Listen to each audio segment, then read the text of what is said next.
Good morning, everyone, and welcome everyone back to the fall session. And of course, many of you know we've met a couple times already through the summer. I hope everybody had a relaxing last few weeks. This morning on our agenda, we have a few things I'm just going to let you know. Of course, we have the Minister of Agriculture here giving us a briefing, and we'll be with him for the first hour. Then we're going to have in our second hour, we're going to have the Canadian poultry and egg producers, processors, the chicken farmers, dairy farms in Canada. And I'm going to leave the last 15 minutes of our this morning's meetings for in-camera future business. So without further ado, we're going to start off with Mr. McCauley. Welcome, Minister, and you're very busy this summer getting around, and I hope you had some time to enjoy your beautiful island of PEI. But anyway, welcome and thank you for coming, and bring your officials, and go ahead, sir, you got the floor. Merci, Monsieur le Président. Bonjour tout le monde. Thank you, Chair. A lot of important work. I am joined by Assistant Deputy Minister Fred Gorel, Executive Director Doug Forsyth of Agriculture and Agri-Food Canada.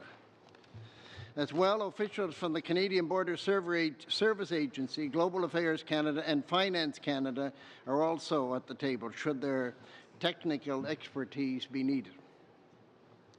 I appreciate the opportunity to be here today to speak to you about issues of concern to Canadian dairy and poultry producers. I want the committee members to know that our government supports trade because it creates good jobs for Canadians and helps grow the middle class, which builds economic prosperity across the country. Canadian farmers depend on trade to sell about half of their production. That is why our government is working hard to open up new markets for Canadian export producers. We are also equally proud to support Canadian dairy and poultry industries, which are essential to a strong and prosperous Canadian economy. All told, the dairy and poultry industries create almost 300,000 jobs in this country, while creating economic activity of $32 billion. Both industries operate under the supply management system, which I and our government fully support. The goal of supply management is to match production with anticipated Canadian demand.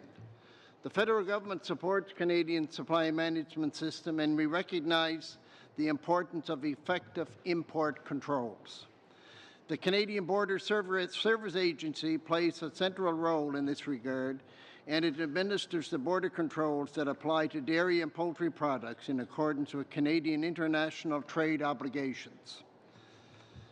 Let me briefly review the three issues mentioned in your study: duties relief program, spent fowl, and diofiltered milk. The duties relief program relieves customs duties on input used in the production of goods that are ultimately exported.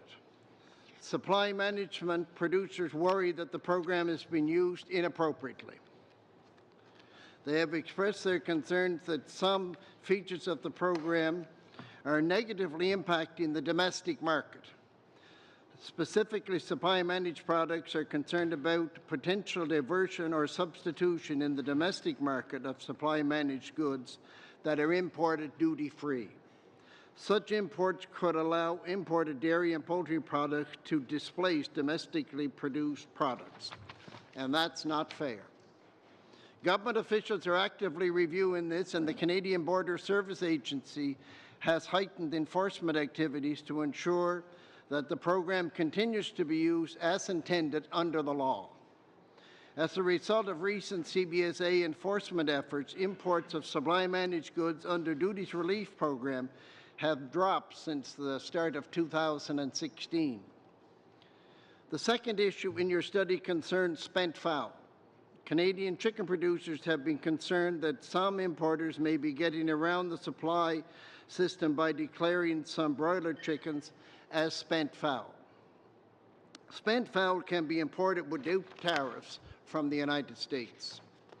There's a long-standing track record of legitimate imports of spent fowl to be used in the manufacturing of soups and chicken nuggets. Chicken producers believe the significant increase in spent fowl imports in recent years is caused by the misdeclaration of broiler chicken meat as spent fowl. They are concerned that this trend will continue to lead to more broiler chicken meat being imported outside of import controls. As broiler chicken meat and spent fowl meat look basically the same, it is difficult to implement practical and effective means to ensure the legitimacy of spent fowl imports. I can assure the committee that my department and others here today are examining ways to ensure that the effectiveness of border control of poultry products. In fact, there's a working group which is looking at the potential options to ensure that products declared as spent fowl are appropriately treated at the border, such as enhancing compliance verification, requiring export countries to provide certification, such as the United States Department of Agriculture Fowl Meat Verification Program, DNA testing of products and DNA testing of products declared as spent fowl. This goal is to ensure that the products declared as spent fowl are adequately treated at the border. In the meantime, we're in regular contact with producers and stakeholders all along the value chain. Our government is equally committed to the support of a strong future for the Canadian dairy industry.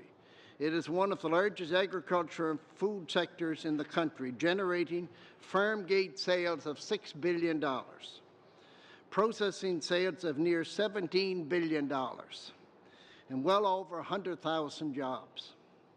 This success is the result of our hardworking farmers and their commitment to excellence and to listening to responses from the consumers. Being a farmer myself, I certainly am aware of the hard work and dedication that goes into running a dairy operation and the concerns that face dairy farmers. In that regard, I want to acknowledge the efforts of the industry to work together. At the same time, our government is aware of the industry's concerns regarding the use of diafiltered milk in the making of cheese. Over the past several months, my parliamentary secretary and I have had the opportunity to meet with many groups representing the entire industry from coast to coast. That includes the Dairy Farmers of Canada, many processors and national organizations, young dairy producers, provincial dairy producer organizations from across the country. We heard their thoughts on a number of key challenges facing the industry. Our discussions focused on transition assistance for the new market access access for cheese under CETA, and how to strengthen the sector in the face of domestic and international challenges, including the use of diafiltered milk in the making of cheese.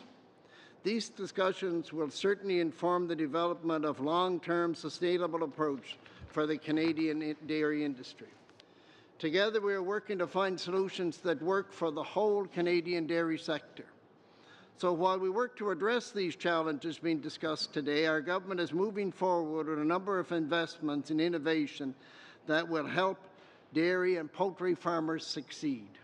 First and foremost are the dairy and poultry research clusters. These bring together industry and Canada's world-class agricultural scientists at the Agriculture and Agri-Food Canada. And these two clusters represent nearly $18 million in federal investment. The overall goal is to help farmers and processors strengthen their competitiveness and sustainability. Under the Poultry Research Cluster, scientists are looking at ways to combat bacterial diseases in avian influenza as well as innovative production technologies and practices. Recent investments in the Dairy Research Cluster are supporting deliveries in two key areas: increasing the energy of Canadian forages to help increase milk production, and researching the potential role played by dairy fat products, including their impact for a healthy diet. We have also invested $1.3 million for the Dairy Farmers of Canada Pro-Action Program, as well as the traceability initiatives. As well, our government has invested $3 million to support dairy research and innovation centres at the University of Guelph. The centre supports world-class research and outreach activities to stakeholders and the public. To sum up, Mr. Chair, the bottom line is that Canada's dairy and poultry farmers provide growth, job creation, and innovation across the country. We will continue to work with the sectors to address these issues of concern, and I will continue to invest in innovation to foster growth in the agriculture and food sector. We all want to see a Canadian agricultural sector that is safer, strong, and more innovative, and that is certainly my goal and the goal of our government. Once again, I thank you very much for this opportunity to be here, and I would be pleased to respond to your questions. Well, thank you, Minister McCauley, and thank you for your briefing. And we're going to move on to questions, and we're starting off with Conservatives for 5 minutes. Mr. Holbach. Thank you, Chair, and thank you, Minister, for being here. And I haven't had a chance to formally congratulate you in the past year on your job as the Minister of Agriculture. I've worked with you before, and I enjoy working with you in the future. In regards to the topic at hand here today, of course, there's some very serious things going on, and one of the questions that I'd be that the industry would be asking is timelines. What is your timelines for resolution in a lot of these areas? Can you give us an expected date to see resolutions so that they actually know some bankability that you've got this under control and this will actually be dealt with? Thank you very much, and I appreciate your question, and of course appreciate your concern. And you're sitting with a man that fully understands these issues, and I think everybody around the table understands these issues. And I think you would also realize and understand that it's difficult to put a timeline on the resolutions of these products. We are working on them, like spent fowl. We're working at the border and making sure that all effort, starting to make sure, let's say, I'm sure that Chicken Farmers of Canada want more taking place at the border, but it's something that we have to ramp up and make sure is done. But to put a date on it would be inappropriate, and I'm sure you understand that. What I want to do and what the government wants to do is to make sure that we resolve these issues in a meaningful way and to make sure that we have a strong supply management system and a strong dairy industry. This is vital to the country. Okay, you talked about DNA testing. I'm just kind of curious then, if you're going to go down that route, you must have a timeline in that scenario and the costs kind of ballparked and what that's going to cost. And actually the question I have is with broilers versus spent chicken, how is DNA testing actually going to be accurate to tell the difference? Well, as you know, there's a number of suggestions. The Chicken Farmers of Canada have put forward a suggestion. We do not actually have a mechanism in place just to, that will be efficient and fast. Like when you deal with these chickens at the border, you can't send something to a lab and have it 6 months back before you get the results. What we have to do is to be able to put a mechanism in place that will be fast. There are other, as you know, there are many other issues. We're dealing with the United States on this issue too, and possibly with the countries working together, we can make sure that this stops. What we want to make sure basically is that it's spent fowl is spent fowl. And I can assure you that the people that are shipping the spent fowl from the United States into Canada also want to make sure that it's spent fowl. Okay. So we're working on a number of issues. But again, to put a timeline on it, I think efficiency and to make sure we got a solution in place that works for the chicken farmers is vital. But I appreciate your question. Yeah, and I'm sorry, I don't mean to interrupt, Minister, just to appreciate that I only have 5 minutes, so I want to get as many questions in as I can. The definition of dye-filtered milk and milk going into cheese, why would we have a different definition at the border versus actual product that's going into the cheese block? Why wouldn't you have a consistent definition? Well, there are a number of problems in this area, and again, I appreciate your question and your concern with the issue of dye-filtered milk. This is an issue that's gone on for 7 or 8 years, and what we're trying to do is to make sure, with all of the other problems that are involved in the supply management system, that we put a long-term sustainable solution in place. We're working with the Dairy Farmers of Canada, the people involved in the production of industry, in the dairy industry, the people that create the products, the people that create the cheese. What we want to do is to make sure that we get a system in place that works long term. Again, it looks inconsistent when you have two different definitions of what milk actually is. I guess, Minister, I only got a minute left. The question I have is the Globe and Mail article today. Who will be taking the lead on the file in defending Canadian supply management sector against this ongoing or potential lawsuit coming out? Will it be the Trade Minister or will it be the Agriculture Minister? Who will have the lead on that file? Well, as you're fully aware, potential or hypothetical, we deal with issues as it comes forward. My concern is Hypothetically, more then, who to would make be the sure lead on that file? we. I appreciate that you want me to lead it, but I want to. We're going to deal with issues. We got enough of issues before us that are difficult, and we want to resolve. We're not going to pick up potential issues at the moment, but good concern. Wants to know that somebody's going to take the lead, that somebody's going to take charge and say, you know what, I'm going to be here to have your back. And there hasn't been a lot of confidence when I look at what's happening with the border with the U.S., whether it's spent fowl or dye-filtered milk. You haven't had their backs. So We're going to have to I'm just move kind of on. curious who's going to take the lead. That, You have to be a quick response, Mr. McCollum. I appreciate the question, but it's fair to say that my honourable colleague and the minister was there for 8 years, and I'm there about 8 months. We'll have to move on from If there. you give me 8 years, I'll make sure the supply management system is strong in this country. Okay, so we're going to move on to the Liberals, and Mr. Dhaliwal, you're up for 5 minutes. Thank you, Mr. Chair, and welcome, Minister, to the committee. It's always a pleasure working with you. Been the veteran of politics, and nobody knows file better than you. And you mentioned that the department is taking some steps to put the procedures in place for the imports of spent fowl chicken.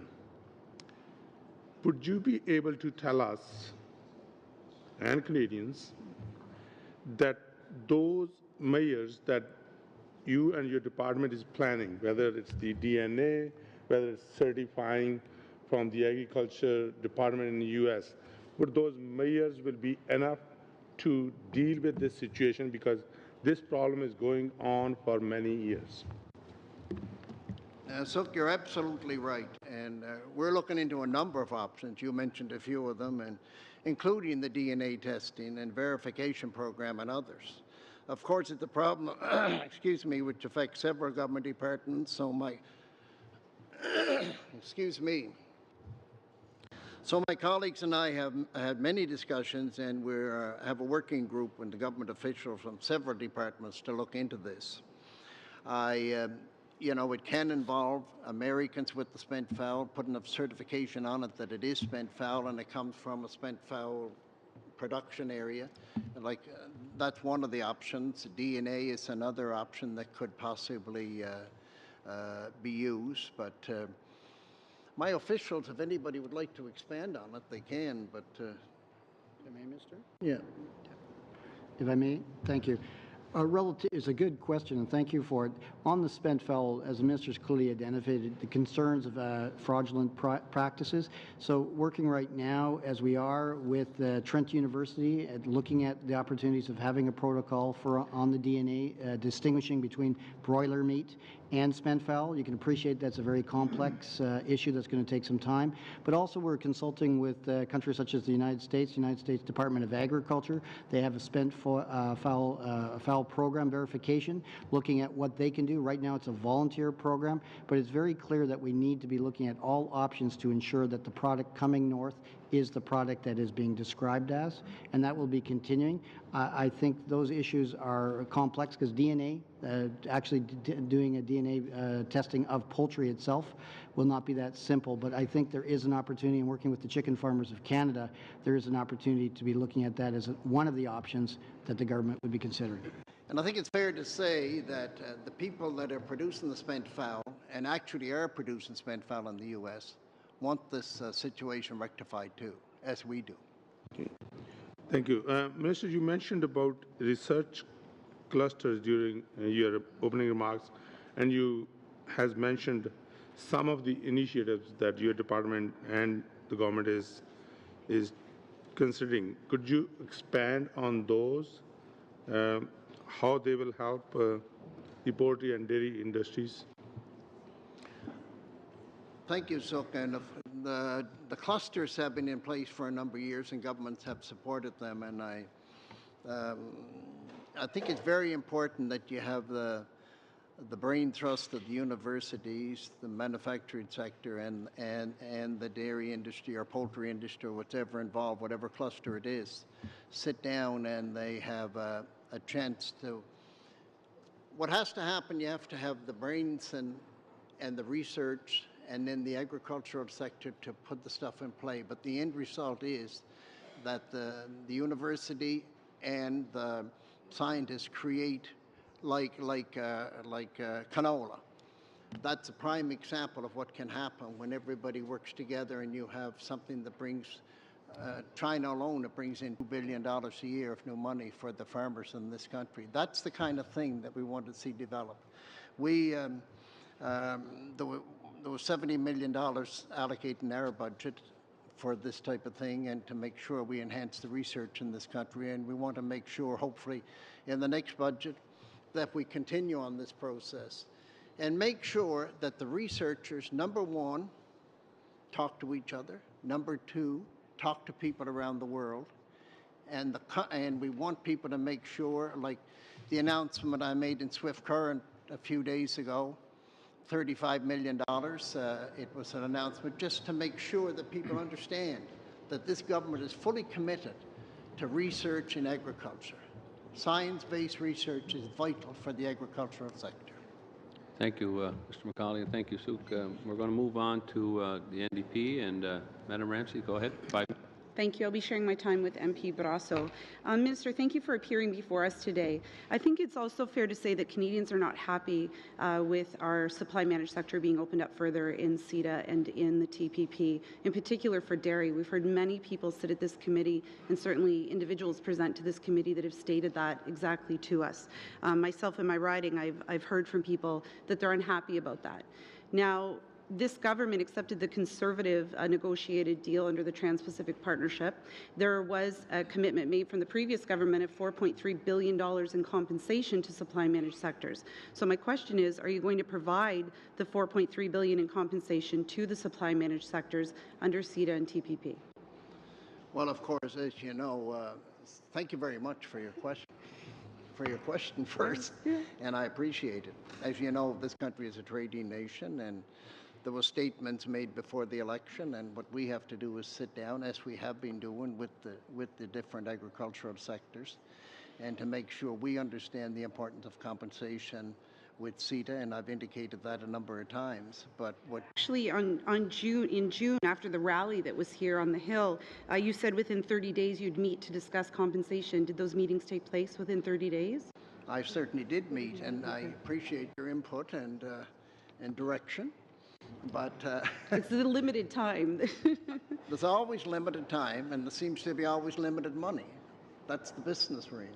But the truth is, I have met many, many groups in order. I think the dairy sector and the poultry sector in this country understands that we're involved in these programs and in these trade deals, and that they understand fully that the government realizes that in order to have a transition, an orderly transition, there has to be some compensation involved. And that is why we met with these groups, just to find out from the groups.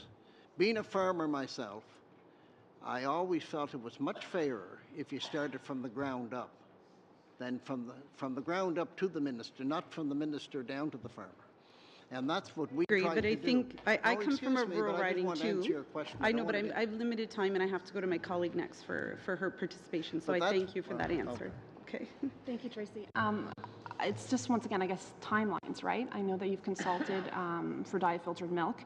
When we had meetings about dye-filtered milk and other issues at committee, we had experts come and stakeholders come and tell us that they had met with the government and government officials about 70 times talking about dye-filtered milk, spent fowl. Farmers and I think Canadians are tired and they're very concerned with reason. They're losing hundreds of millions of dollars because of dye-filtered milk and other trade issues, spent fowl. Is there a timeline for the compensation? Is there a timeline for dye-filtered milk? There was a promise made during the elections, saying that we would take care of dye-filtered milk. I know once getting into government, it takes a while to get settled, and it is a complicated issue, but this is a problem where CBSA considers diafiltered milk a protein. CFA considers it milk. Everybody has been kind of on the same page of what needs to be done. When will the government apply the rules? Thank you very much, Ms. Brass, and I appreciate your question, and I appreciate your concern over the months that I've been minister. And you're fully aware that some of these issues have been ongoing for quite a period of time. On the CETA issue, you're fully aware that it has not been ratified yet. And TPP is in a different area fully. But we will make, we have made statements as to... And you've made promises to farmers, too, that you would resolve the diafiltered milk. It's been a year since you've been in power. This is completely unacceptable, the diafiltered milk issue. You keep talking of a long-term solution. What is the solution? You've consulted enough, I think. What do you say to farmers that don't have a revenue because of diafiltered milk, that are losing money? What do you say to them? Wait? We have a solution? Wait? What is the solution? What are you going to do? Thank you very much. And I appreciate it, and I know you are concerned. And the fact of the matter is, as I've said a number of times, what we're going to do with this issue, with the problems that are in supply management issues overall, what we have done, and I wish to tell you that I'm here about 8 or 9 months. It's hard to change things that have been in place for. You can't change everything all at once. No, but just please let me finish. And what we have done was consulted with the people that are involved. We now have the issues. Sir, I'm sorry, Minister. The industry has been consulted enough. Yeah, They will say sorry. I know you guys are right into it down there, but time is up and we're going to have to move on. And Mr. Chair, she's a lovely lady with good questions and great concern. The only thing I'd like to respond, but that's okay.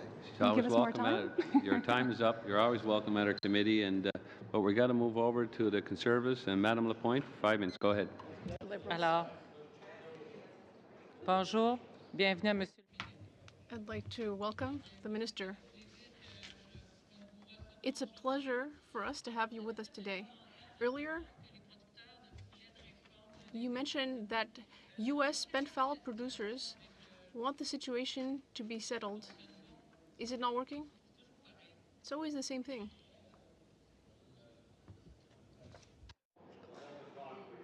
C'est beau? Is it working? Do I get my time back? Yes, I stopped it.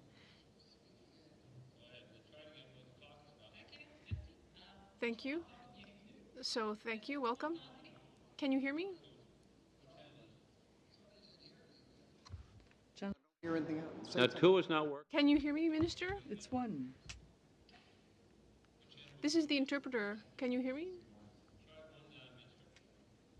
Okay, we'll try that again, Madame Lapointe. Go ahead. Hello, welcome. Is it working? Very good. Earlier, you said that the Canadian government and U.S. spent fowl producers want to settle the situation with spent fowl. Can you tell me what you're working on? Is it certification, labeling for products coming through customs? And I very much appreciate your question. And yes, you're absolutely correct. The United States wants to rectify the situation. The people involved in spent fowl want to reconcile the situation. We have also made some move at the border with enforcement. But the problem is to get a proper enforcement mechanism in place that will take place just as the product is coming through. That's what we're working on, and that's what we will do. But we want to make sure it's efficient and to make sure that only spent fowl comes through. What would be helpful, and we're working on it too, is the certification program from the United States that would come right from the manufacturer of the spent fowl that's come to this country. This is the process that we're working on. We're making slow progress, not enough for sure, but we are making some, and we want to make sure that, again, with whatever mechanisms are put in place, are efficient and are reasonably, as you would understand, fairly fast at the border. That's what we have to try to do, and that's what we will do. Merci. un petit peu dans un... Thank you. Now, to take a different tack,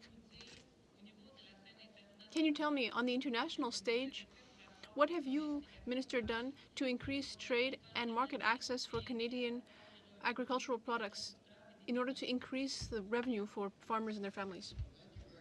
It's been an interesting time. We had a lot of different issues to deal with in trade. We got access to pork in India. We got access to beef in Taiwan. We got access to beef in Korea. These kind of things are what, and we're about to get access for beef in Mexico over 30 months of age. This is all worth millions of dollars for the agricultural sector. Not to mention, and I'm well aware that there was a lot of work done on the coal situation to my friends at the right, but I think making sure that on the omnibus bill that went to the Senate that included the repeal of coal was vitally important to our farmers and ranchers across this country, and that again was another major asset for the agricultural sector in this country. Merci. Un peu plus tôt, vous avez parlé aussi beaucoup de l'innovation et de la... Earlier, you talked about innovation and research. Do you have anything to add? It's not working again? If there's anything further on the innovation. Oui. Thank you very much. On innovation, of course. I always use as an example, being a farmer, I pick potatoes by hand. I was a seed potato producer. I picked potatoes off of the ground when I was a young boy one time, many years ago. And the last seed potatoes that I grew, they didn't touch a human hand.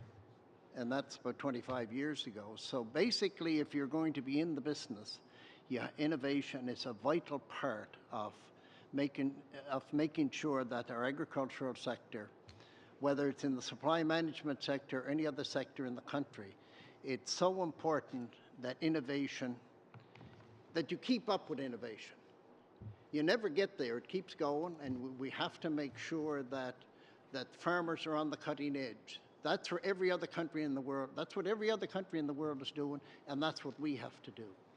And we got the farmers and ranchers that want to do it, are doing. I think an example on the West, well, it's mostly the West, but Canada Beef, you know, how they handle the situation, how they handle carcasses, how the butcher and how they sell the meat around the world worldwide, how they make sure that their customers, that the farmers in the end get the best dollar for their product.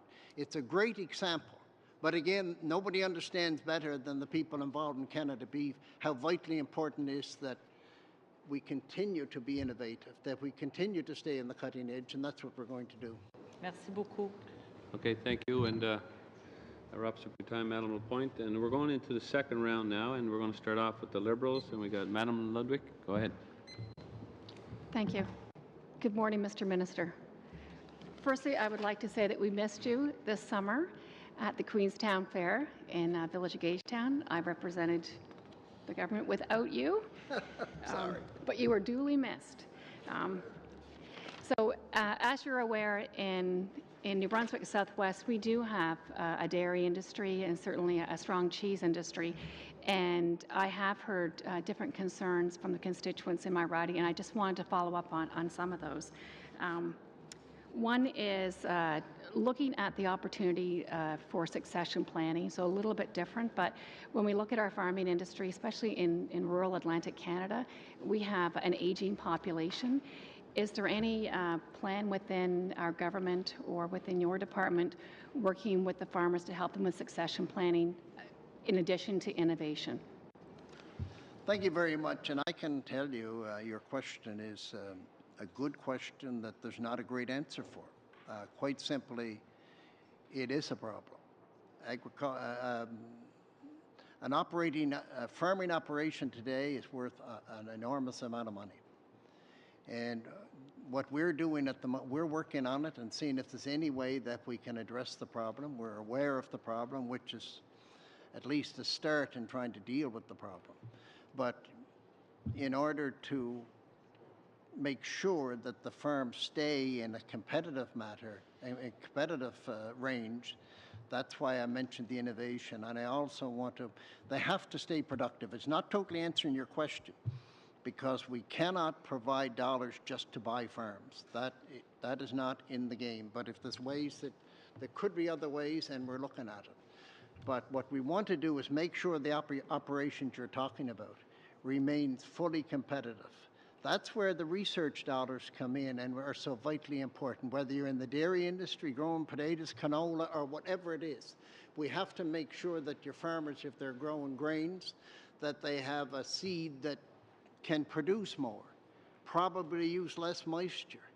Make sure that the fertilizers that are put on the land are fertilizers that are used totally by the crop, and other ways that you can grow crops with a lot less fertilizer. This is what's going on in the science and research area in this country. And I've had the privilege as a minister traveling across the country and meeting some of these people. It's amazing, these scientists, what they do. And it's amazing what results they have. And the end result is just to put more money in the farmer's pocket. And I'm certainly big on that.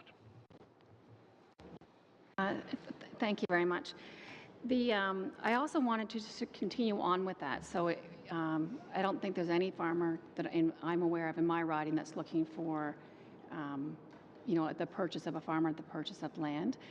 So I'm sure that we're on the same page with that. The other area that I wanted to follow up on was Madame Lapointe's area on export readiness. So certainly in New Brunswick, it's a province that's heavily, heavily dependent on trade. How are we working with the farming and the dairy community in Atlantic Canada, especially on export readiness and sustainability in the export market? First, I just want to indicate, too, on your first question, I'm meeting with a group of youth in Guelph in a day or two, and that's also important. What you do is get But I really appreciate Guelph that. University. And what that would do would give an indication of where they're coming from. It's so interesting. On making sure that, number one, we've opened markets of cherries in China and this type of thing. We have to make sure, no matter what it is, number one, you have to have the product. We have the farmers in this country that can produce the best products in the world. No question about it. We have the best regulatory system in the world. People that eat Canadian food worldwide feel it's safe to eat. But we have to make sure that we provide the product the way that the customer wants it. Like probably if you're going to China or if you're going to India or other places, what you have to do is make sure they know about our product, but they also must, it must be produced and presented to them in the way that they want it, not the way you and I would eat it. Other countries, and we want it different than they do. But if we're going to get into those markets, that is the way that we have to do it. And I'm also leading a trade group to China in a few weeks, and it will be, I've been there and at trade shows previously, but it's certainly where it's at. There's no question. I was in Shanghai, and I think there was about 26 billion people, 10 billion less than it's in Canada, 10 million less than Canada. And just looking at how the products were displayed there is amazing. What you have to do, and it was done there, is to make sure, and there's people at this table fully aware of that you have to provide the product the way that they want it. But you also have to be present. You have to be there and wave the colors. That's what we're trying to do. Thank you very much. Thank you, Minister McCauley. And now we're going to move over to our former Minister of Agriculture, Jerry Rich. You have 5 minutes. Go ahead, sir. Thank you, Mr. Chair. Thank you, Minister and officials, for being here today. These are, issues that, as you rightly point out, sir, have been ongoing. I am buoyed by the fact that you're talking about maintaining trade corridors, you're talking about funding the clusters, and you're talking about agricultural innovation, all good things that need to be carried on. And, it's very flattering that you're taking that on and continuing on with the work that we began a number of years ago. I'm hopeful then that we'll actually see something about agriculture in Budget 2017 that will feed into that as that funding becomes renewed. I'm also, one other point that I think needs to be made when we talk about issues like this that are very difficult to get around, especially when there's 4 different departments involved, is the maintenance and continuation of the value chain roundtables. And the officials that are with you today, Mr. Gorel and Mr. Forsyth, will tell you how important those are in getting everyone from the farm gate to the kitchen plate at the table talking about issues like spent fowl, talking about issues like diafiltered milk.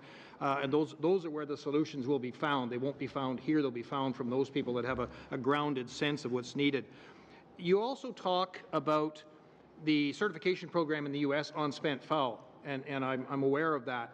The point that I would make is that there's an easy fix then, because we no longer do meat verification at the border. We did away with that offloading, freezer, testing, held up, and moved on. We went to a system that everyone agrees with, where the product is done at the point of processing, in the U.S. in this case, and the label for spent fowl is put on it at that point. Why does that then not follow through on those exports coming into Canada? Why are we dropping the ball when that's the new reality of how these things are done?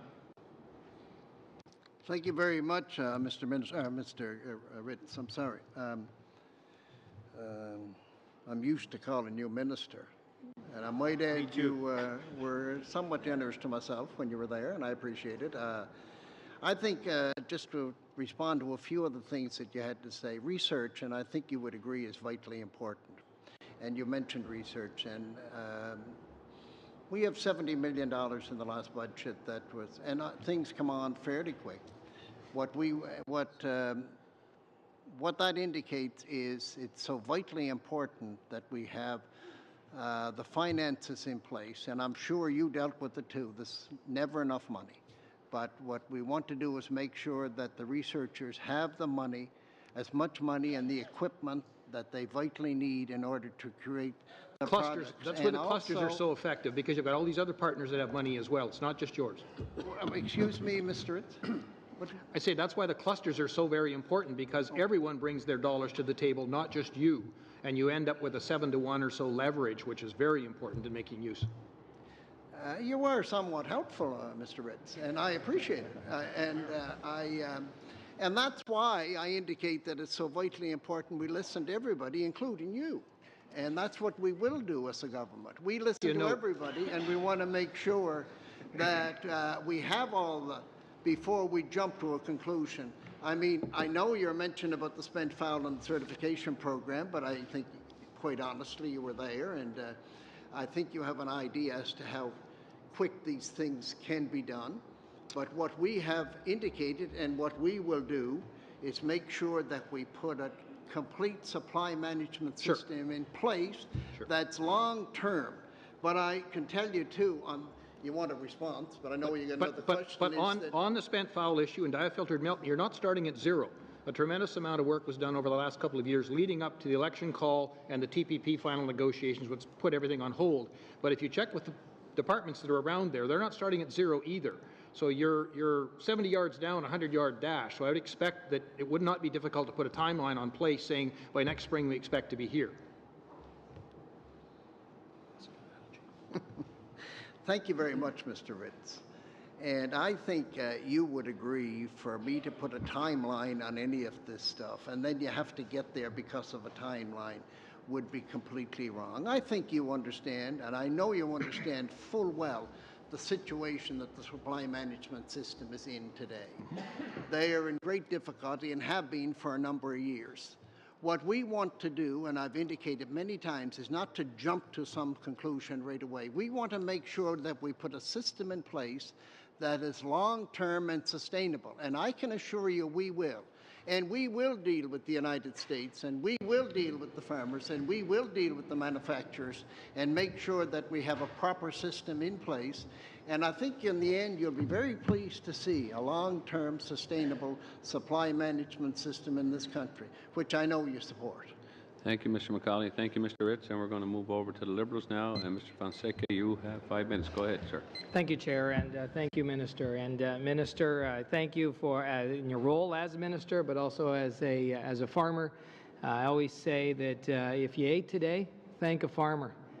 You know, we have a great value in our country, in our food system, in our supply chain with food, and it's something that is wanted all over the world.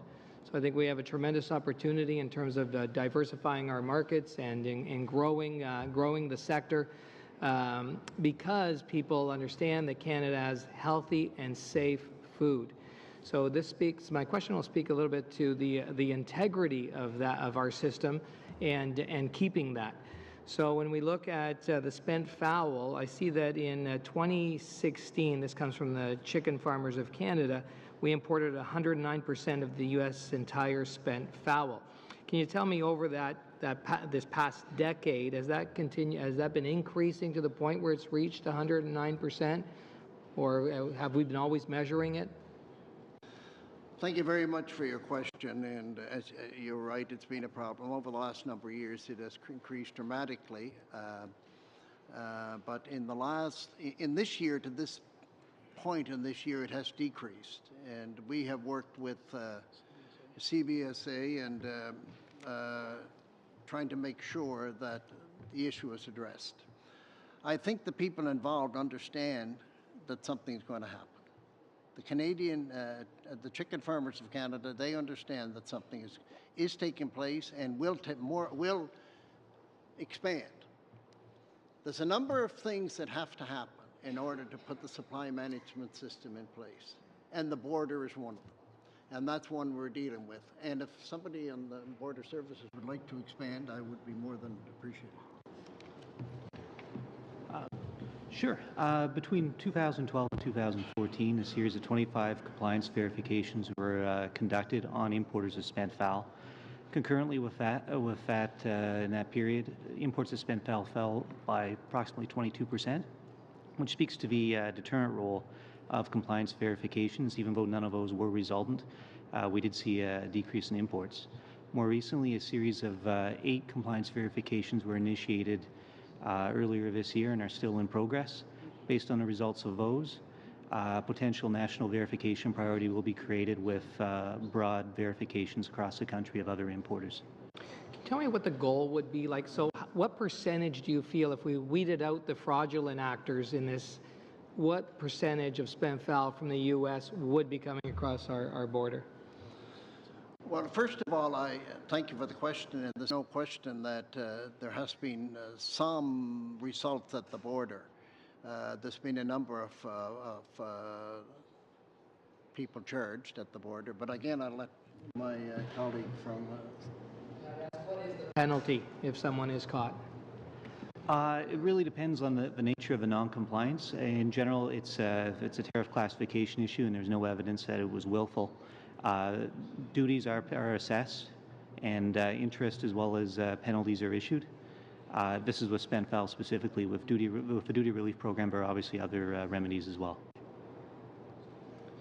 And do you feel that those penalties would be enough to curtail this and stop this from happening? No. We need, we have to do more. We've started. The fact is, and working with the chicken farmers and people across the country, there's more to do, and we understand there's more to do. But we've had a small start. But if you wish to expand, go ahead. But it's, I just want to indicate that that this is a start. It's certainly not a finish, nor the Chicken Farmers of Canada wouldn't. Everybody understands we got more to do, including the government. Well, it sounds like a multi-pronged approach: the certification, the inspection, the enforcement, looking at the DNA. I guess everybody's waiting to see if this DNA test will work. What's the cost? How quickly it could be administered? Is that kind of what we're working on right now? Well, it's fair to say that what we have to do is have a mechanism at the border that can be, like check and see if it is or isn't, whatever way. But that's one of the possibilities. Certification is another possibility. What we have to do is make sure that we put the proper system in place that will, because spent fowl is allowed into this country. It's used in nuggets and in soups and that type of thing. It has to be allowed. But the problem that you're concerned about, and that I'm concerned about, and of course the Chicken Farmers of Canada are fully concerned about, is fowl that is not spent fowl coming into this country and taking away their market. That is not fair, and we have to stop that. Thank you, Mr. McCauley. And so sorry, Mr. Fonseka, your time is up, and we probably have time for just one more question from an MP, or 3 minutes left, and so we're going to give it to. Oh, sorry for that. We have conserved ourselves. Go ahead. Sorry about that, Dave. Well, thank you, Chair. You say 3 minutes, but we've got to get moving fast. Mr. Fonseca, that term everybody loves today, and welcome, Minister. You know, regardless of our party lines, I think we all agree you're a wonderful chap, and it's always good to have you here. That line, if you ate today, you could thank a farmer, and we know that. But you know what? I think we can extend that, because I've got a little farm, and I see some of the machinery we got, and it's getting pretty amazing as well, too. So we better thank a manufacturer. But you know, that manufacturer, that tractor wouldn't run without the oil.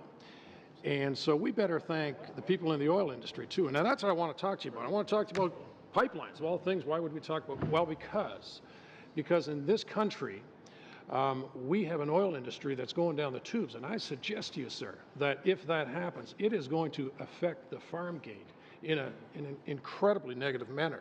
So I want to know, and I want to get a commitment from you as a Minister of Agriculture, with the important and the powerful portfolio that you hold, that you will take the government to task and say, we need to get these pipelines built. Because I just finished one final point. The fact that we have low oil today is a curse, because there isn't the investment being made. And once the glut is gone, we will see the oil price spike like we did in 2008. So would you care to comment on that and make a commitment to this committee and to these MPs that you will fight for pipelines? Dave, I thought we were friends. I don't believe I'll be making a commitment on pipelines, but just to, you know, the process that we put in place in order to make sure that we have a consensus from the public in general. But that's really out of my portfolio to indicate the environmental impact in this type of thing. But I do understand that any industry like that is vitally important. I use lots of oil. I farmed, grew potatoes and milk cows all my life before I met you. And I understand the importance of this industry too, and most likely it will revive again, like many other industries. Being a farmer, I'm fully aware of the ups and downs in industry. Now, if you're waiting for me to make a commitment that I'm going to take the government to task, and I would question that, but I appreciate your concern. And I fully understand that any industry, the oil industry, plays a major role in this country. We're a big exporter of oil, and we have to make sure that the oil gets to port in order that we can export it. It's a valuable commodity. I thank you for that. And I understand that. I thank you for that. Sure I know we haven't got a commitment, but I just knowing you're at the table reminding the government. The other thing I really want you to remind them about is the detrimental effect that carbon tax is going to have on the farmers. So, I mean, if we're going to compete on the world scene, we have to compete on the level playing field. And carbon tax is going to put us out of that competition mode. Would you remind the government of that and possibly be an advocate for us to be sure that isn't something that is going to drag down Farmgate as well? Thank you very much, and I think you realize that we campaigned on that and was quite a referendum, but also on this very issue, we're consulting full-time, as and in many other issues, with our provincial colleagues across the country, to make sure that your genuine concern that farmers are not hurt, that they're not hurt. What we want to make sure is that, and my responsibility, and I'm pleased to have it, is to make sure that the farming community in this and their concerns is forefront, and I can promise you that. Great. And the final thing is the provincial farmers are really concerned in our province of Ontario with a lack of interest that the provincial, and we saw what great friends your leader were with the premier. I mean, dancing around on the stage at the election time. So just knowing that you have that strong relationship, would you possibly use that influence to remind the province of Ontario the importance of farming, and my colleague from Tracy can testify to that as well too in Essex, that we get the attention that we need in the province of Ontario, that you're committing to here in the federal level as well too. I'm pleased that you understand that you have such a great premier in Ontario. I'm pleased with that. And I understand that fact too. And I do have a good rapport with the Premier of Ontario and all other premiers across the country. I had a great opportunity to spend some time with Brad Wall, who is not one of our counterparts, but a distinguished Canadian and a very popular premier.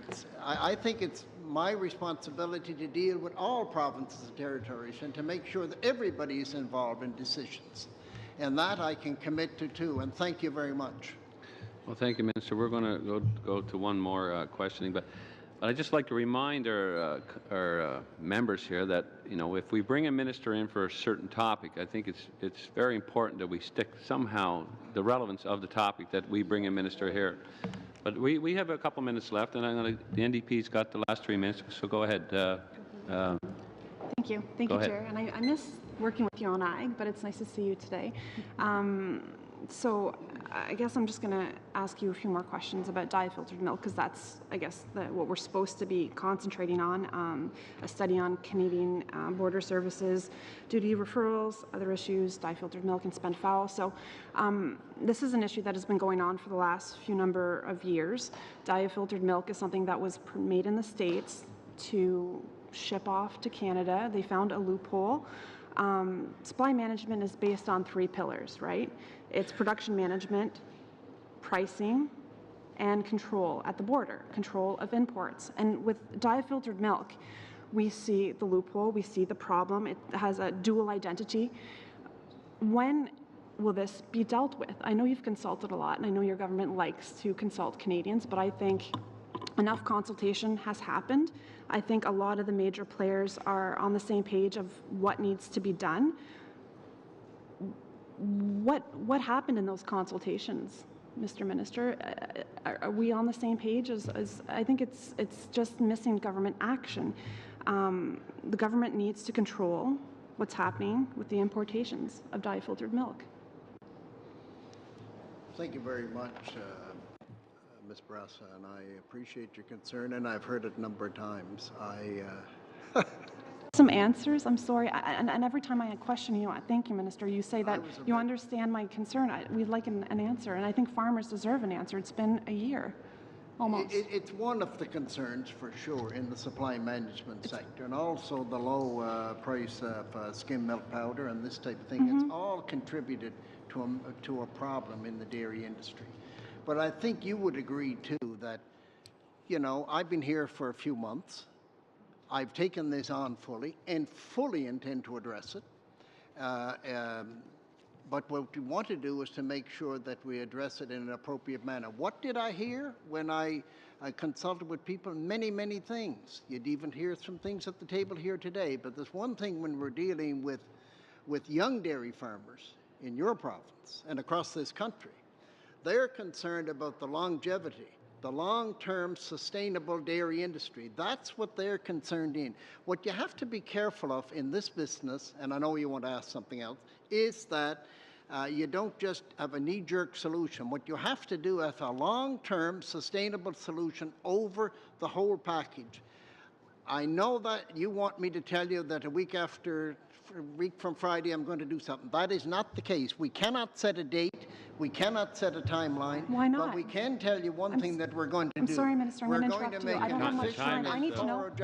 Time is up. Minister, I'm sorry. Give her one more, No. Mr. Chair. Well, no, please. if I give her a minute, I have to I give am on everyone. her I side. know you're having, you guys are having a lot of fun down that corner, but You're on my It's not side. fun, Mr. Chair. we want to hear from other stakeholders, and our time is up. And before I let you go, Minister, I'd like to recognize everybody in the room here that came today, the media, and especially our old friend, Mr. Barry Wilson. Good to see you here, sir, from the Western Producer, keeping an eye on us as usual. So thank you, Minister, for coming and dealing with all the questions that were thrown at you today. And we're going to suspend now, and we're going to hear from the producers in a few minutes.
Okay, what do we have here?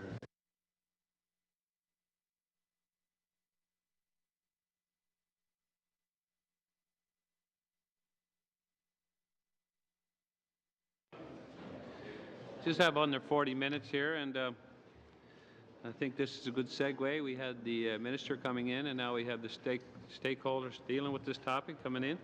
And today we have with us the Canadian Poultry and Egg Processors, and we have the Chicken Farmers of Canada, and we have the Dairy Farmers of Canada.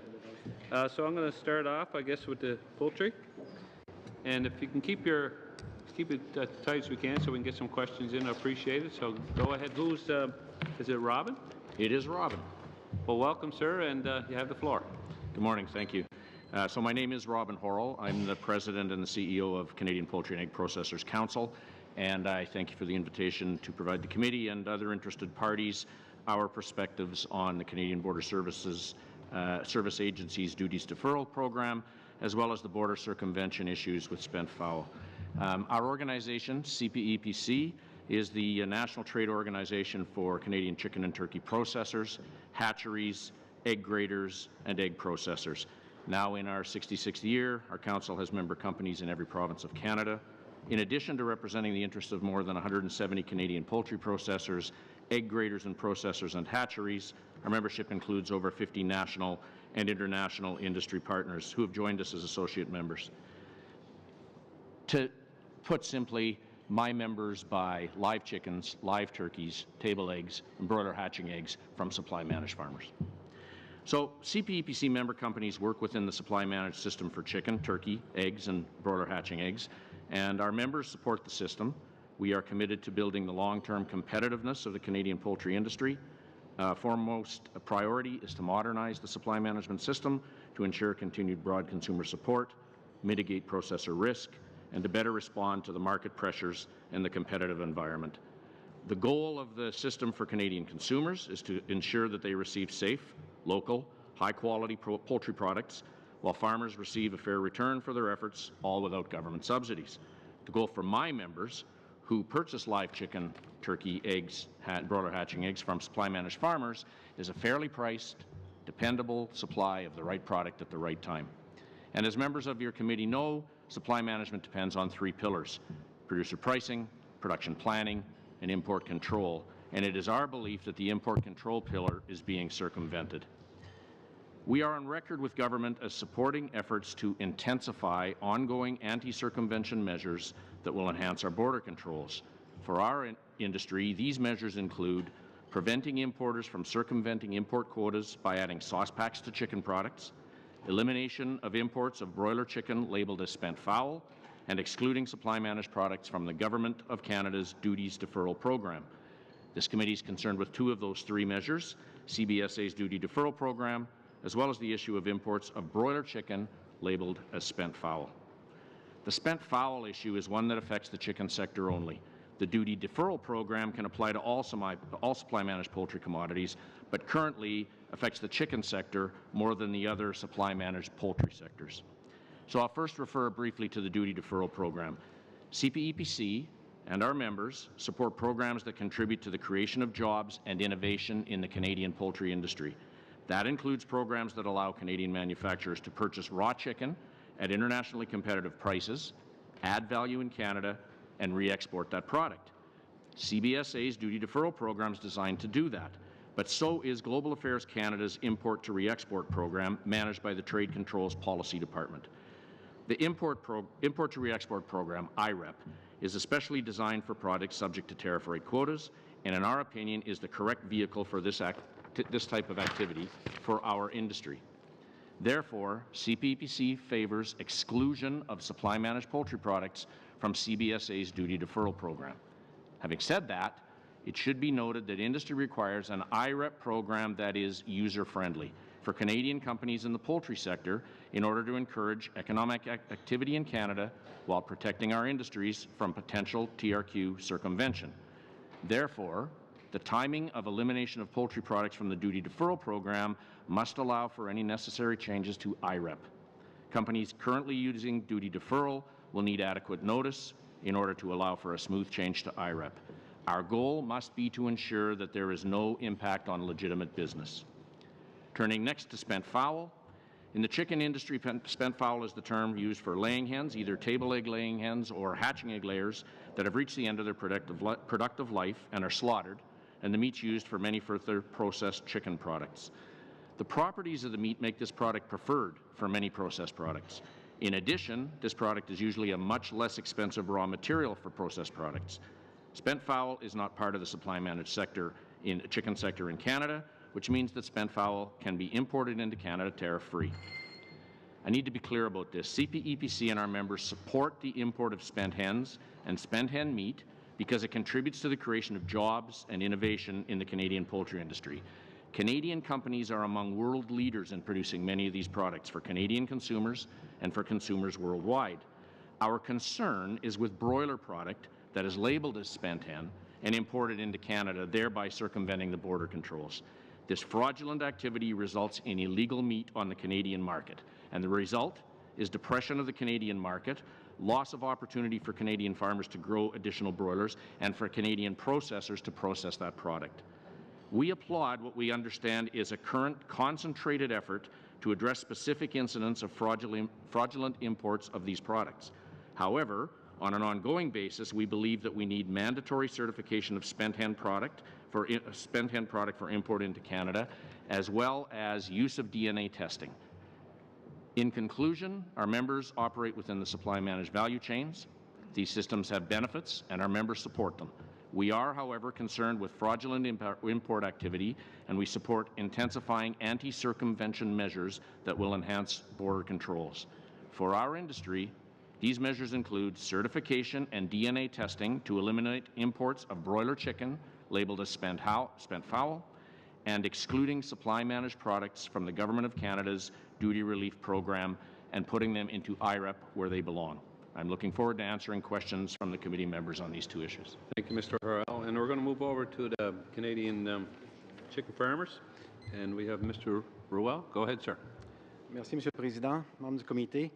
Mon nom est Yves Ruel. Je suis directeur. Thank you, Chair.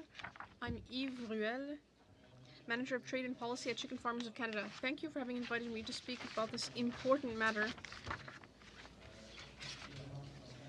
specifically about spent fowl and the duties deferral program. I will speak to you a little bit about our industry and organization. We represent 2,700 poultry producers in Canada in each province of the country. Our industry, both producers and processors, have contributed to maintaining 78,200 jobs, and every year we generate $2.4 billion in farm income. We are proud of our contribution to the country, and we want to contribute to growth. We have experienced much success in the last several years, but we need to support an important pillar of supply management, that is to say import controls. And that is why this hearing is being held today on the subject of duty deferrals and spent fowl. I would like to start by discussing spent fowls. I will now speak in English.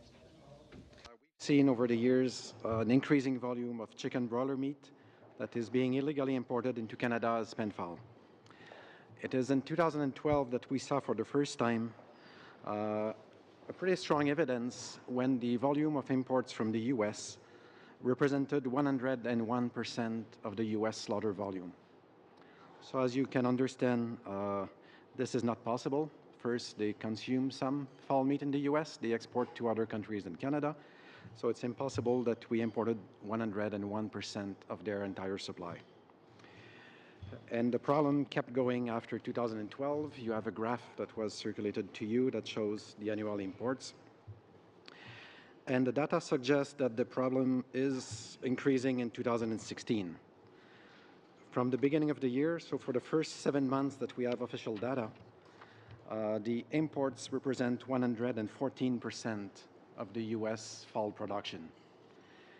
If we were to continue at that pace, this year we would import 118 million kilograms from the U.S. This is 32% more than last year. So that's based on the first 7 months of data. I have to say that for August, we got some preliminary numbers. Those numbers for the month of August show a decline for the first time in years. You've heard from other committee members that there's been increased enforcement by various agencies, and that probably explains the decline that we've seen in August. So if the decline is in August imports is the result of the increased surveillance, this again provides further evidence that mislabeled chicken is actually being imported in Canada. And those illegal imports not only undermine our economic contribution to the Canadian economy, but they also a threat to food safety. In the event that there was a product recall, it would be impossible for CFIA to properly advise Canadian consumers. Because when they claim that they ship spent fowl to Canada, if chicken is the real product in the shipment, in the container, they would never know in the event of a product recall what was really in the box, because it's all labeled as spent fowl. So chicken farmers, we're not opposed to the legal importation of spent fowl, but we want an end to the fraudulent imports that we've seen. Based on our conservative estimates, we believe that about 37 million kilograms was imported illegally last year. So about 40% of the imports we figure are illegal imports. That represents 3.4% of our domestic production. And if we were to produce this production in Canada, that means the creation of close to 2,800 jobs and all the other economic benefits for the Canadian economy. As mentioned by previous witness at your committee in August, there is no means to visually distinguish broiler meat and spent fowl. That's why we've worked with Trent University to develop a DNA test. Trent are specialized in non-human DNA, and they got expertise that they were able to develop for the poultry industry, and they can clearly distinguish between broiler meat and fowl meat. And we know that currently the government is in discussion with Trent, trying to find more information about this test. So Chicken Farmers of Canada, on the spent fowl file, we recommend that first, the mandatory certification for all spent fowl imports be put in place. That would complement the U.S. voluntary program. Also, we recommend that the DNA test be incorporated as a means of verification for the efforts by CBSA and CFIA. And as was mentioned by the Minister earlier, the Canadian and American processors are both supportive of the efforts to resolve this matter. So on the second point of your study today, the duties relief and duty drawback program. First, I think it's important to mention, as my colleague Robin mentioned, that this program was not designed for perishable agricultural goods such as chicken. First, the program has a 4-year timeline, which obviously exceeds the shelf life of even frozen chicken products. Second, the program allows for product substitution. So this would imply that high-value chicken product can be imported and low-value or re-exported, or even spent fowl could be re-exported. And also, the duty relief program allow marinated products. And the reason why we saw the increase in the use of the DRP, it started really in 2012, 2013, when Global Affairs Canada, under the import to re-export program, they decided to ban marinated products. All the users of marinated products, they moved to the DRP, and that's why DRP got such a sudden increase. Sorry, Mr. Rule, you're going to have to wrap up. We're way over time here, so if you can wrap up your comments, I appreciate it. Go ahead. So as a result of that, when we combine both programs, the IREP and DRP, there's an increase of 35% since 2001. So that's an impact on our industry. Last year, the imports under DRP reached 96 million kilograms, which is 9% of our production. And as you've heard, CBSA also increased their enforcement activities, which probably explain a small decline in the first months of 2016. So once again, it shows that when there's increased enforcement, there's a decline in the use of those programs, which provide further evidence that the program is creating disruption to the Canadian chicken market. So for DRP, we recommend that chicken be made ineligible under the DRP. There's already a program administered by Global Affairs Canada called Import to Re-export. It's designed specifically for goods subject to import control. It's well crafted for agriculture, so users could use the Import to Re-export program. This will eliminate all program duplication, reduce government cost, and we think that's the best way for the industry to go. So in conclusion, we think that by closing those loopholes on spent fowl and DRP, this would generate more than 4,000 jobs, $315 million in contribution to GDP, and $105 million in new taxes every year. Thank you for your participation. Thank you, sir. And we're going to move over to the Dairy Farmers of Canada for 5 minutes. Caroline, you're first. Thank you very much, Mr. Chairman. I will read my text in French and will take Russian both languages. Tout d'abord, au nom des producteurs laitiers du Canada, me fait vraiment plaisir. On behalf of the Dairy Farmers of Canada, I'd like to thank you for the invitation to appear before the House of Commons International Trade Committee this morning. I'd also like to mention that my colleague Yves Leduc is here. He is Director of Policy and Trade. He will be here to answer questions if necessary. I will give you the short version of our presentation. The longer version has been given to you, so you can refer to it if necessary. I'd like to bring to your attention the update to the data on the impacts of the dairy industry in Canada. We have some new statistics in the document. $19.9 billion in GDP and 221,000 full-time jobs in the country. So the dairy industry has grown in importance in the country. It's important to mention it. Let me be clear. DFC has never opposed Canada's trade strategy. Our position is simple. The dairy sector should not have to pay the price for our nation's trade agreements. Contrary to what some may believe, Canada is not closed to dairy imports. In 2014 and 2015, we imported approximately $900 million annually in dairy products. Total imports are estimated to be on 10% of our market. The minister talked about the long-term concerns. That might be because we're losing some of our market. Long-term perspectives for the industry depend on a strong market. This 10% is more than the level observed in US and New Zealand and does not include the access granted to European cheeses with CETA or what will be granted as a result of TPP.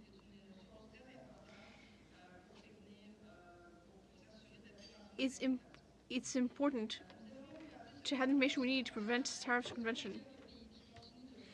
We would like to remind you that with the exception of a few countries that continue to overproduce and flood the market, the production of the global dairy sector remains focused on serving domestic needs. Only 9% of the total world milk production is traded on the world markets. The government's role is to ensure that the third pillar of supply management is protected. That is import controls. We must be aware of the levels of import. Now, when it comes to the duty deferrals program, the program was designed for manufacturing sectors, not agriculture. This program allows up to 4 years for re-export. It doesn't apply to fresh products, of course. This has a direct impact on our production planning and disrupts the management of our system.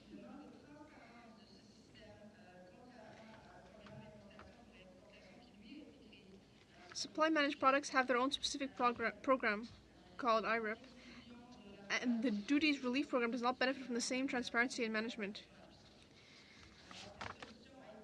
The exclusion of dairy, poultry, and egg products from the duties relief program is the simplest solution. This has been under review for years, and a decision was announced on October 5, 2015, but unfortunately was never implemented due to the change of government.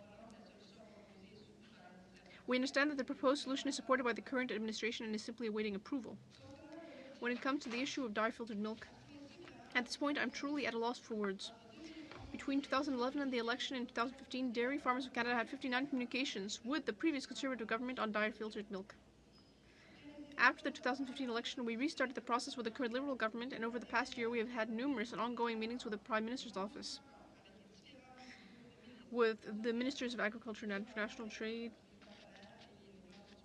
and various staff and stakeholders. On February 2, 2016, we had a lobby day where we discussed dye-filtered milk in meetings with over 150 MPs from every party.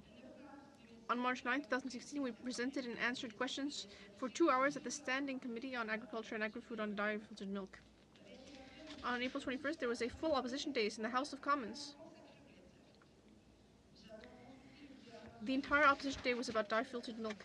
We consulted with the government both before and after. 3,000 farmers came to a rally on the Hill on June 2nd on dye-filtered milk. We have heard numerous questions and answers from all parties during question period in the last session on dye-filtered milk. Because of all this, I should not need to tell you again what the problem is, nor the solution. We will answer your questions if you have any. In conclusion, We have seen numerous examples of creative tariff circumventions, such as the pizza kits, butter oil sugar blend, salt or sugar added to cream to avoid tariffs, and food preparation allegations. These illegal actions have caused millions of damages to our farmers, and it took years to get a resolution on any of these files from the government. All government departments and agencies must play a proactive role to ensure proper classification, proper inspection, and proper and transparent advance rulings. In putting pressure on our Canadian government, all our international trading partners are seeking is complete access to our Canadian market. Some people, like me, still believe that each country has a right to food sovereignty and to enforce its own domestic regulations. In Canada, we have a sustainable dairy sector without government subsidies. Other countries are envious of the relative stability of our system, particularly at a time when the global dairy market is hurting worse than it has in years.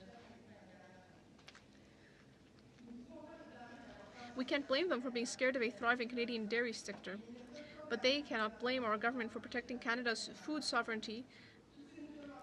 All we are asking is for the government to play its role while respecting our existing international trade commitments. The government can also support the dairy industry through investments. We spoke about it earlier, infrastructure, research. But what has not been mentioned is improving aging drying capacities to improve our dairy sector. If the government can do this, we will continue to produce some of the safest, most nutritious, highest quality milk on the planet. Canadians all benefit from a healthy dairy industry. Thank you. And we're under a bit of a time constraint here, so we got enough time for one slot for each party and for 4 minutes each. So we're going to go with Conservatives to start off. And Mr. Ritz, go ahead. Thank you, Mr. Chair. Thank you, ladies and gentlemen. These have been discussions that have been ongoing for a number of years. As you rightly point out, Caroline, we've identified the problem, we've identified the solutions. Now it's time to pull the trigger and actually put them in play. I know when I was the minister in past life, there were a lot of discussions going on, and we had charged the 4 different departments that were involved, and you had meetings with all 4 of them as well, on what the solution was needed, and we were well underway and well on our way to actually making that happen. Are your discussions you're having now again starting back at 0, or are you starting where we left off at almost, I'm going to say, 3/4 of the way to completion? You're putting me in a very difficult position, Mr. Riss. But the thing is that sometimes we do feel that we're starting over again. And that's what I mentioned in my presentation. Everybody knows the issue now. Everybody knows potential solution. But now we're at the time of action. And I agree with the minister. We all for about a long, sustainable dairy industry. But a long and sustainable dairy industry means acting now. Because now farmers are affected. We're losing money. And the thing is and it's important for you to understand, and I said it in my presentation, a healthy dairy industry is a healthy for this country. Because we are at the heart of rural communities. And although sometimes we don't talk a lot about agriculture in this country, agriculture is the backbone of our economy. You know, I asked the minister in the hour before about timelines, and just you emphasized how important it is to actually see some resolution here. Any mention with your meetings with the minister on timelines, or any goals as far as when they're going to have this completed? I wish I have. No, we don't. And it's the same thing for I've mentioned to you the lobby day we've done in February. We've been asking for investment in a processing capacity as well. We've been asking, we've raised 5 issues. And actually we're looking forward to solution, because actually producer wants to go back producing milk and not being on a hill all the time. And then on spent fowl, anything in that area as far as timelines or commitments on timelines to get this result? No, unfortunately, we're not aware of any specific timelines. We heard recently that there's been some discussion with Trent University on the DNA test. As I mentioned, we've seen we've seen a decline in the imports number, and we've heard that there are some increased verification on the imports of spent fowl. But in terms of any specific progress, in terms of import certification or DNA, we're not aware of any specific. Robin? Just to add to that, the increased enforcement is obvious. It's obvious because my members are talking to me about what's happening. It's obvious because the numbers on spent fowl, for example, are going way down. By the end of June, we were operating at somewhere around 50% increase from last year on boneless breast meat, which is the biggest issue for us. In July, 1 month versus 1 month, we were only plus 19%. In August, we were minus 50%. Something is happening. That's great. And every meeting I have with any officials, I tell them how happy we are with the enforcement. But with respect, we've had some increased enforcement in the past, maybe not to this extent. And then when it goes away, things come back. So we need longer term. One question. Is that because of avian influenza in the U.S. that it's down, or is it because the government's actually doing something about it? No, it's the latter. It has nothing to do with avian influenza. You're sure about that? Absolutely. Okay. I'm done. You're good? Okay, we're going to move over to Liberals for 4 minutes. Go ahead. Mr. Peterson. Thank you, Mr. Chair, and thank you everyone for being here today. Very fulsome presentations, and we appreciate it. I understand it's you've been making these presentations to different players in the government for quite some time, so we appreciate your patience in doing it one more time. I have a question, first of all, to our chicken friend there, Mr. Ruel, and perhaps Mr. Harrell can pipe in. We were doing TPP consultations as a committee, and we had a brief submitted to us by Concord Premium Meats Limited. And in that brief, they claimed Canadian chicken farmers are unable to or uninterested in supplying us with chicken for exports that will keep us competitive in the marketplace. The only cost-effective program we can use to export is the duty deferral program. So I'm just wondering if you guys can comment on that. I'll give you a chance to sort of address that because this is something that we've received from one of the stakeholders. Well, thank you. First, I would say that chicken farmers would like to produce as much chicken as they could. So if Concord Meats need chicken, they can contact us and Robin's member, and I'm sure they'll be pleased to offer. In terms of the specific programs, the government, Global Affairs Canada import to re-export program is specifically designed for agricultural products. It still exists, so Concord and any other company can use it. Some still use it. Some went to DRP because DRP is so flexible and completely inadequate for our products because, as I mentioned, 4 years to re-export, product substitution. This undermined our industry. This undermined the Canadian marketplace for farmers, for processors. That's why this program should never allow chicken products and other agri-food products. It was designed for manufacturing. It's not designed for agri-food.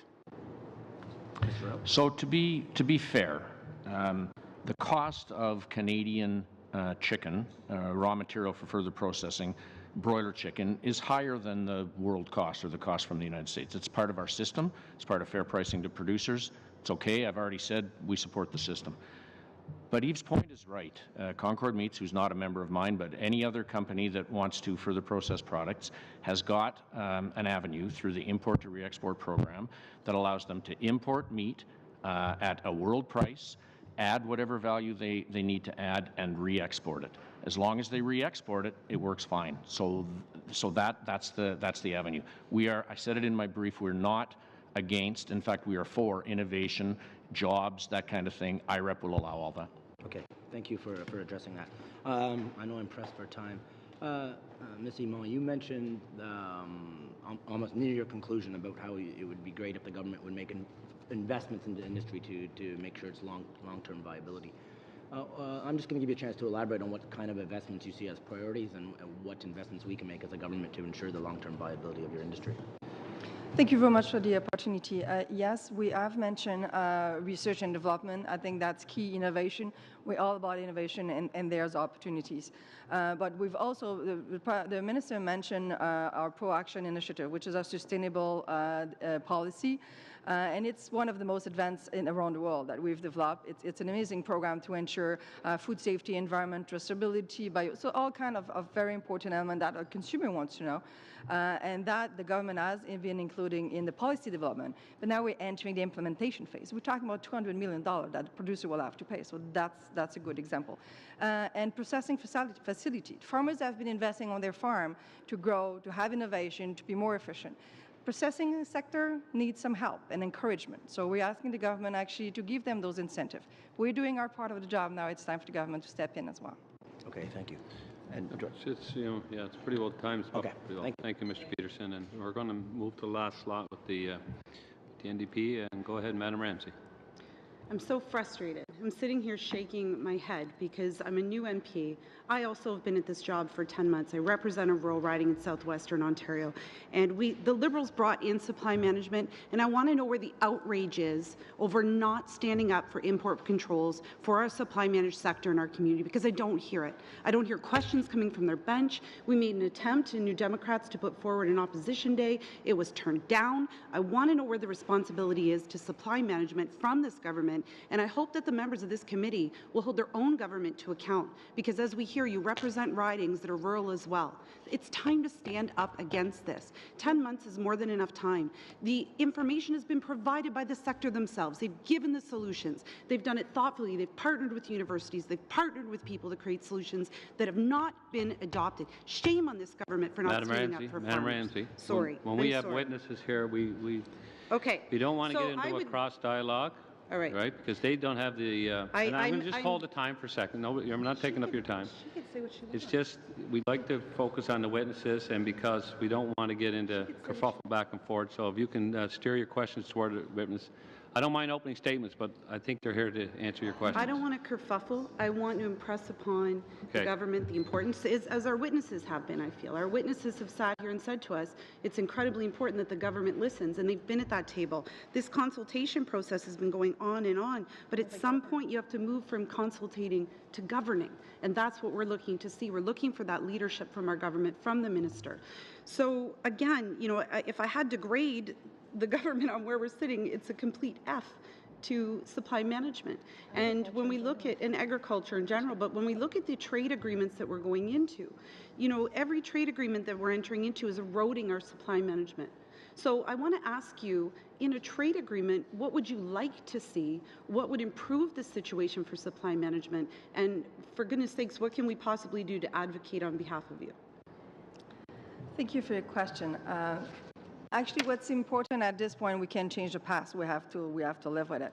But we need to look into the future. So I think that's the first thing. But second thing, compensation. I've said it at the beginning. That was my first line. You know, we're not opposed to trade agreement. We understand that other commodities might need it.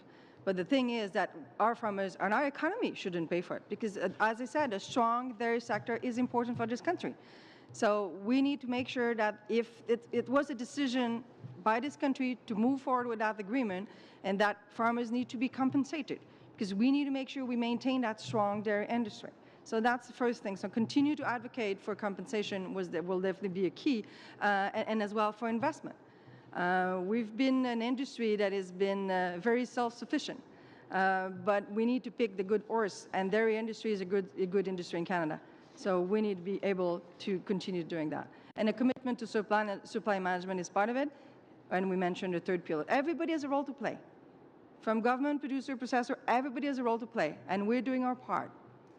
We've been working very, very strongly with our processor in making sure that we work all together for the future of this industry. So we're hoping that we can actually count you as a partner in that relationship. In our case, if I can... Go ahead. I'll share with Robin. First comes the chicken, then comes the processors. Yes. So what's important for us in trades agreements is to make sure that the three pillars of supply management are maintained. So what's key is that, especially like in this case that we're discussing today, import controls are fully maintained. We already provide lots of access. As was mentioned in the dairy presentation, we are a significant importer, and we're not, contrary to the perception, we're not a closed market. Last year, 214 million kgs of chicken were imported in Canada. So that's a huge volume. We're the 17th largest importer in the world with 35 million people. So we are a significant importer, but we want to make sure that what we have to supply the domestic market, we maintain it, so we don't get erosion of our production in our market. So it's important that import controls be fully maintained so we don't lose what we have. Thank you, and that wraps up our time, and thank you, folks. You represent so many farmers, and not only farmers, big industries. It's a very important industry, and thank you for coming, and thank you for all the questions here. We're just going to suspend for just 1 minute, folks. I hope nobody leaves the room, and we're going to get right into our future business. So we're just suspended for a minute, and thank you again.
Thank you.